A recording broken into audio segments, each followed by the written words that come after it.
Hi, I'm Dr. Stephen Zemanek, and our question this time comes from our Facebook group, Doc's Thoughts. He writes, is sanctification merely a heart change or also a behavior change? This is a fantastic question. For those of you who are unfamiliar with the term, sanctification is a biblical term which describes the process by which people who have put their faith in God begin to have their lives changed to line up with what we were created to be.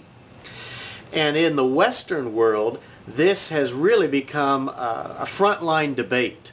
Many churches focus solely on the behavioral change. Thou shalt do all this stuff and thou shalt not do all that stuff. And in reaction to that, many other churches have responded by saying, no, just be authentic to Jesus. Just be who you are, and whatever happens, happens. God's loved you, He's saved you, and so, as long as your heart is happy, that's what matters. The truth of the matter is that both of these are right and both of these are wrong. Jesus sums it up, I think, best in Matthew chapter 19, where he's talking to the individual who happens to be a very wealthy, very young, powerful individual.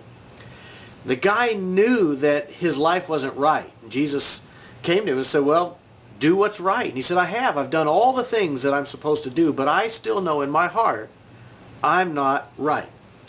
Jesus says, all right, I'll tell you what you need to do. He says you need to love the Lord your God with all your heart, soul, mind, and strength. Love your neighbor as yourself.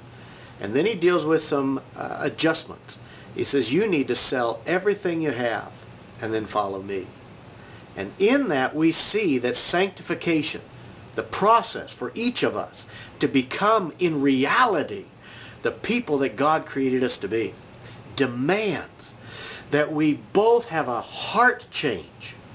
And that heart change is followed or coupled with action changes. In other words, when God impresses on our heart that we need to do certain things, we need to do them. It is not enough to simply have what we would call a heart change or feel good. And it certainly is not enough just to do all the right stuff. Genuine sanctification is the process by which we do the right stuff because our heart has been changed and motivated to do it. Those are my thoughts. And remember, because of Jesus, life is good today.